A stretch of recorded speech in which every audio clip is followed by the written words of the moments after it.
Hey guys, welcome back. I hope you're having an amazing day. Let's get right into the stories. The first one is an entitled people story. When I inherited my grandparents' house after they passed away, I was excited to move into their quiet neighborhood. The house held many happy childhood memories for me, and I looked forward to settling in. That dream was shattered pretty quickly by the Neighborhood Homeowners Association and its president, Karen. Karen was the stereotypical nosy neighbor who seemed to think she ran the whole neighborhood. She was always sticking her nose in other people's business and trying to enforce trivial homeowners association rules. I tried to avoid her at first, but it didn't take long for her to zero in on me. The first incident was over my mailbox. She showed up at my door one day in a huff, claiming my mailbox was the wrong style for the neighborhood. She demanded I change it immediately to comply with homeowners association guidelines. The thing is, I never agreed to join the homeowners association or follow their rules. I politely informed Karen of this fact, but she insisted the homeowners association had authority over all the houses in the neighborhood. I told her I would be keeping my mailbox and shut the door in her face. A few weeks later, as I was planting some bushes in my front yard, Karen stormed over in a rage. She scolded me for not submitting a landscaping plan to the homeowners association for approval. I reminded her again that I wasn't part of the homeowners association, but she ignored me. She then threatened to have my bushes torn out for being non-compliant. At this point, I'd had enough of her harassment. I told Karen to get off my property immediately or I'd be calling the police. She scowled at me but backed down. Her next move was to send me an official notice stating I was in violation of homeowners association rules for failure to maintain my property to community standards. It seems she didn't like my habit of letting the grass grow a bit longer than the homeowners association permitted. The notice said I had 2 weeks to make changes or face fines. I sent a copy to my lawyer. Soon after, I received a letter from the homeowners association's attorney, insisting I make the demanded changes to my landscaping and claiming the homeowners association had authority over my property. My lawyer sent a strong response, stating they had no legal right to enforce their rules on a non-member. That's when the homeowners association decided to take things up a notch. One Saturday morning, I opened my front door to find a landscaping crew in my front yard, beginning to tear out my lawn and bushes. Karen was standing there with a smug grin, overseeing the destruction. I immediately told the crew to stop while I called the police. By the time they arrived, Karen had fled, knowing she was in the wrong. With a police report in hand documenting the Homeowners Association's illegal trespass and property damage, I sued Karen and the entire Homeowners Association board for harassment, trespass, and damages. At the court hearing, Karen once again tried to claim the Homeowners Association had authority over all neighborhood properties. My lawyer presented our evidence proving I had never agreed to join or be subject to Homeowners Association rules. When it was my turn to testify, I told the judge about the Homeowners Association's repeated harassment and escalating actions to force their rules on me. I described the emotional toll Karen's bullying had taken. I asked for damages to cover repairs to my yard and for a restraining order keeping Karen and the Homeowners Association off my property. When the Homeowners Association's president took the stand, she gave weak excuses for their trespassing and damage, insisting it was a misunderstanding. She said because I owned property in the neighborhood, I was automatically subject to homeowners association governance. The judge listened with a very skeptical look. In the end, the judge resoundingly ruled in my favor, saying the homeowners association had grossly overstepped their authority. He awarded me damages for the yard repairs and issued a permanent injunction banning the homeowners association from setting foot on my property or harassing me in any way.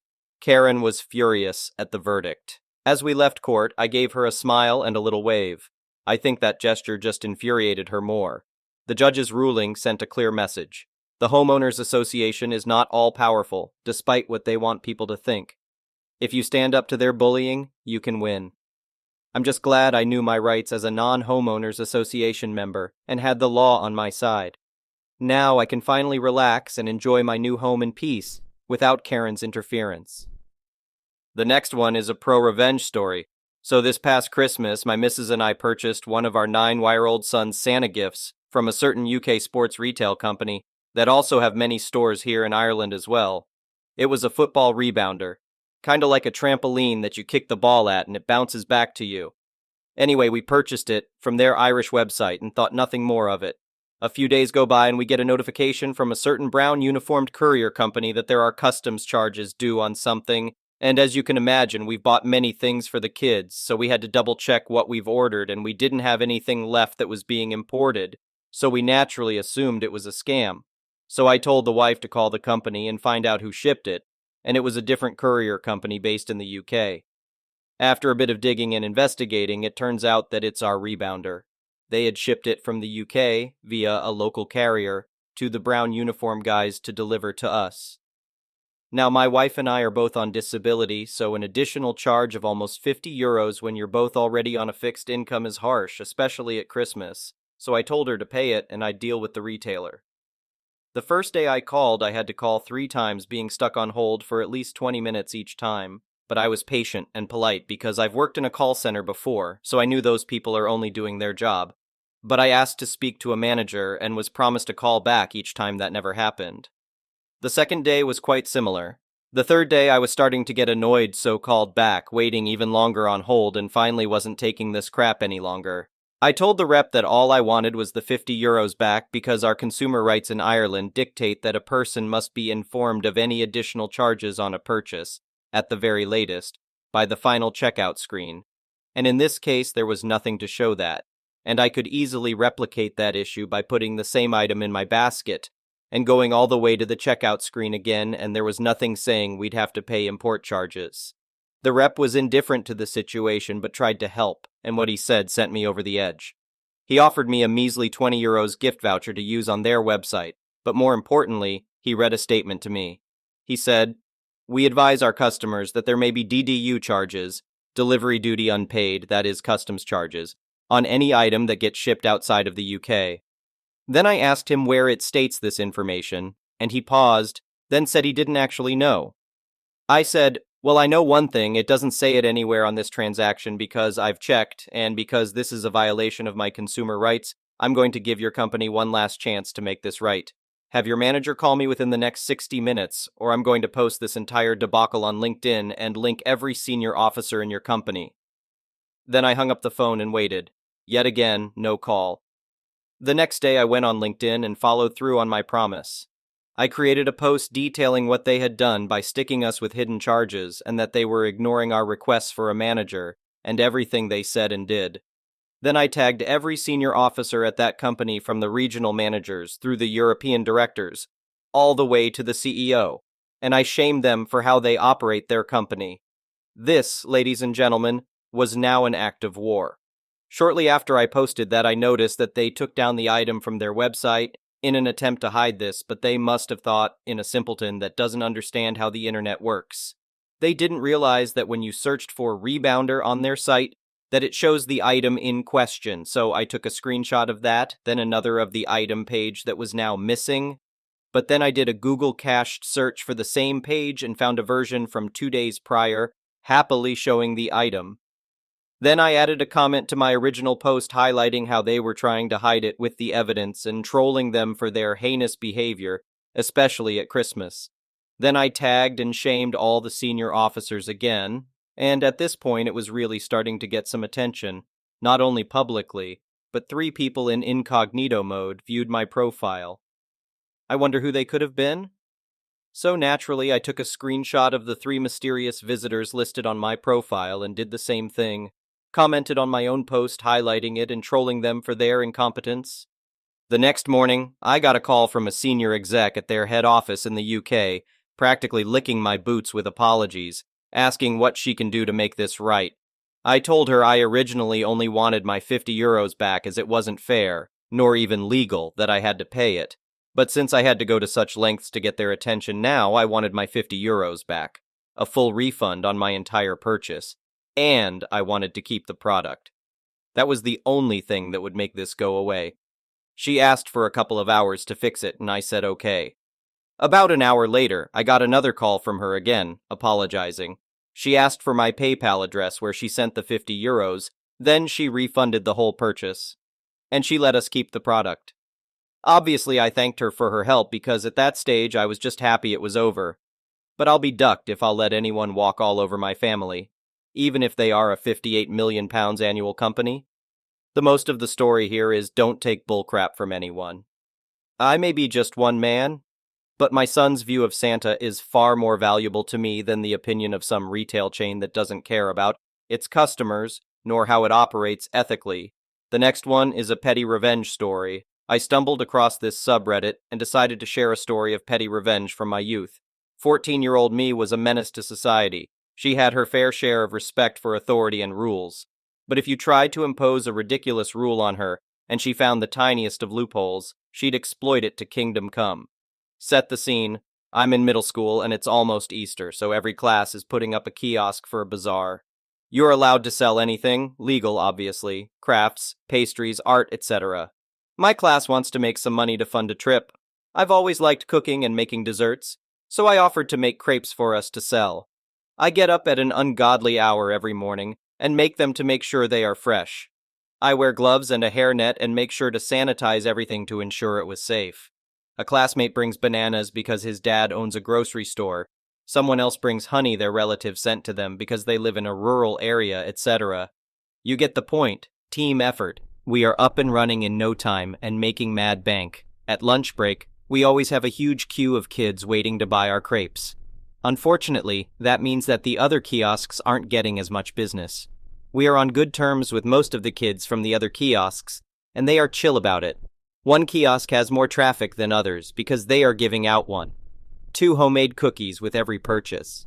So after a few days, the girls from the cookie kiosk come over to us, along with the headmaster. He says that we can't sell food anymore because it is unfair to the other kiosks. I point out that the girls are also giving out cookies, to which he replies, "You can give out whatever you want for free, including food, but you can't sell it. It's unfair competition." Again, if he had shut it down because of a health concern, we would have dropped it at the bat of an eye. Health is no joke. But claiming that it was unfair that we had a good business idea just didn't sit right with me. Everyone else was free to do what we were doing. I keep thinking about what he said. You can see where this is going, right? We were serving the crepes on those generic white paper plates. So I buy a food safe marker, flip some plates over and start doodling, and some classmates with a knack for art follow suit. We mostly did cartoon and anime characters.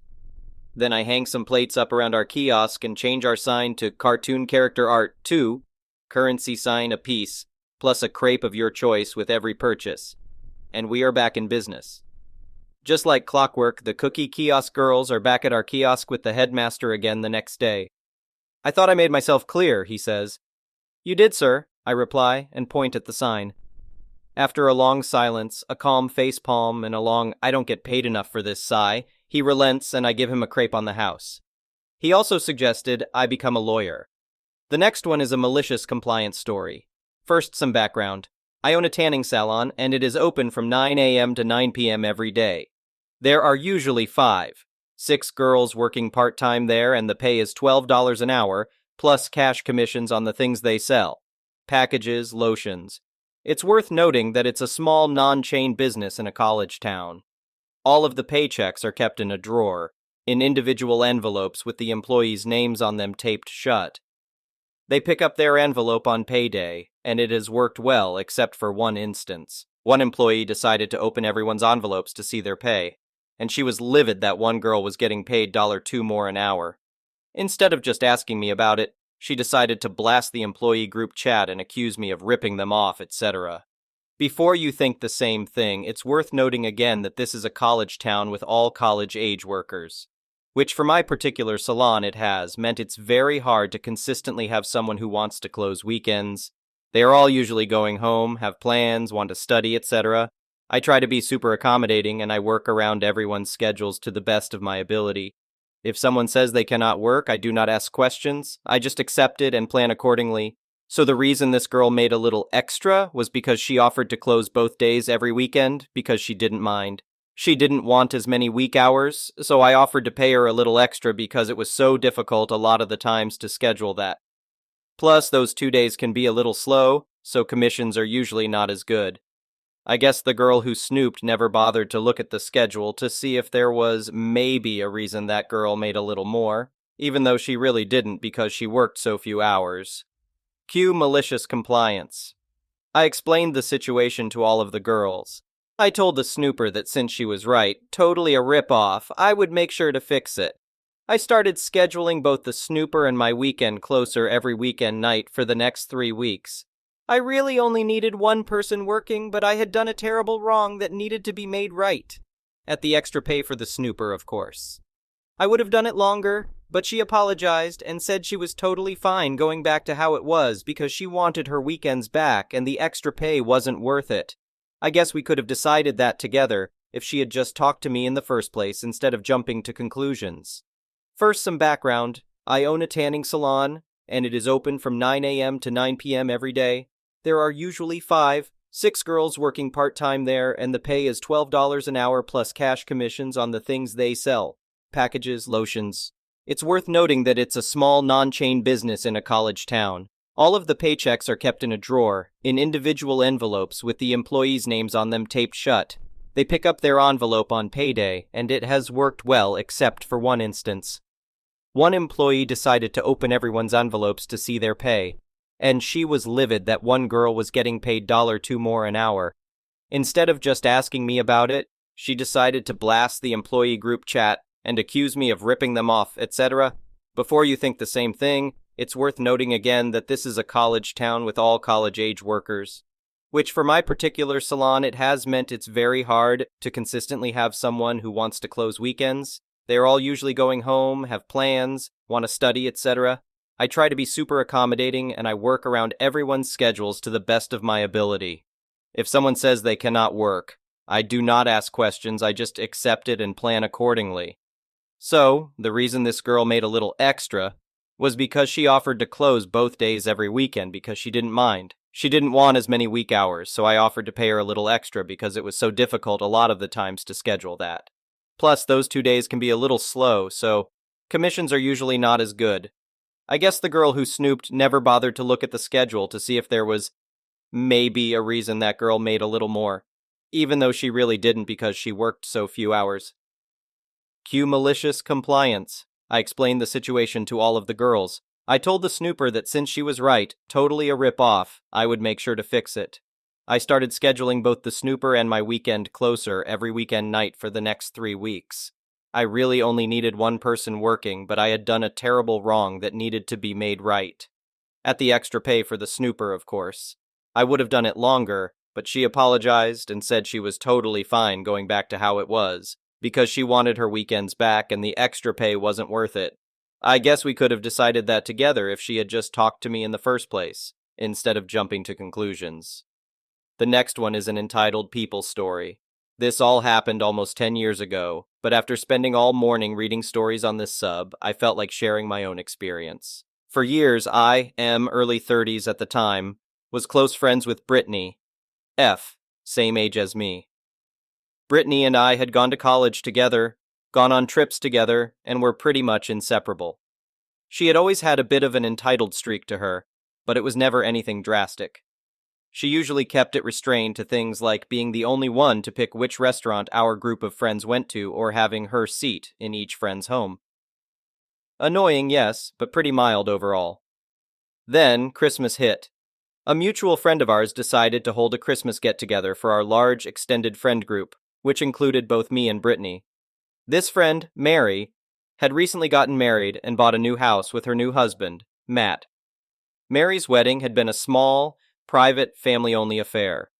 To celebrate with friends, as well as celebrate their new house and the holiday, Mary invited about 30 people from our extended friend group to a big Christmas party. It was wonderful. Mary has always been one hell of a cook, and she insisted on providing everything for the guests. She did all of the cooking, bought tons of drinks, alcoholic and non-alcoholic, and made sure none of her guests were without a drink or plate of amazing food all night. Mary had only one request for her guests. Each person bring a gift to contribute to a White Elephant gift exchange. Happily, especially given how much Mary and Matt shelled out to feed us all, we all brought a gift. For those not familiar, White Elephant exchanges, called Yankee Swap or Dirty Santa in some places, involve everyone bringing a wrapped gift. Then one by one, each person chooses a gift from the pile. The first person opens her chosen gift. Then, the second person can either open a new gift or steal the first person's gift. Third can steal second's or first's gift or pick a new one. On and on until everyone has had a chance. Then, the first person gets the last chance to steal. One rule put in place in a lot of these exchanges is that a gift can only be stolen twice. So, if you are the third person to get your hands on a gift, it is yours for good, and no one can take it from you. This was the downfall of Mary's gift exchange, at least when it came to Brittany. The gift exchange started, and people were having fun stealing blankets, candles, gift cards, and the like from other friends. No one was upset if their gift was stolen. Hell, it's all for fun and we are all friends, right? Well, Matt, Mary's new husband and party co-host, was really good at making his own beer. As his gift in the exchange, he wrapped up a full case of this amazing dark stout that he made. Bob opened that and was excited. We all knew how amazing the beer was as we had been drinking it all night at the party. Then, Tim stole the beer from Bob. We laughed, Bob was disappointed, but he gave it over to Tim in spirit of the game. Then it was my turn. I stole the beer from Tim. Like Bob, Tim was disappointed but willingly gave me the beer and laughed along with his disappointment. Notice that I was the third owner of the case of beer. That means that per the rules of Mary's game, I was safe from having the beer stolen from me. Brittany was the next to go. She tried to steal the beer, but was reminded by several people that the beer had been stolen twice, so was now officially mine. Instead of just picking a new gift or stealing someone else's, Brittany threw a fit. All the other gifts suck. That's not fair. The beer's the only thing I want. I wouldn't have played if I knew this stupid rule. On and on and on she went. She was making everyone uncomfortable, especially Mary. Matt intervened and politely asked Brittany to just play along. He reminded her there were still a few bottles of the stout in the kitchen if she wanted one. But no, Brittany couldn't handle not having the full case to take home with her. She pouted and refused to pick another gift or play the game. So we skipped her. The game continued on, and everyone, other than Brittany, had a gift. With only one gift left, Brittany was forced to take that or nothing. She chose nothing, and on top continued to idiot and moan about how unfair the rules were. The person who brought the unclaimed gift took it back and gave it to Mary and Matt as a housewarming gift. Seeing that, Brittany stormed out and left. I thought that would be the end of it, but I was wrong. Over the next few days, I was barraged with text messages from Brittany demanding that I give her the case of Matt's beer. She didn't ask if I would share it, which I probably would have done. She demanded that I give it to her outright, saying, you know the rules were bullcrap and it should have been mine anyway. When I told her no, she started with guilt trips. You make more money than me, so you can buy expensive beer and I can't. We've been friends for so long, it's only right. You're just being selfish. The final message from her was, I hope you choke on it, a-hole. I blocked her number, removed her from my FB friends list, and haven't spoken to her since. Nor for that matter have Mary and Matt nor about a third of the party guests. She lost a lot of friends all over a case of beer. It was damned good beer, though. I thought of Brittany every time I drank a bottle. Thank you for watching. I would really appreciate it if you could like the video and subscribe to our channel if you haven't already. We'll see you again tomorrow.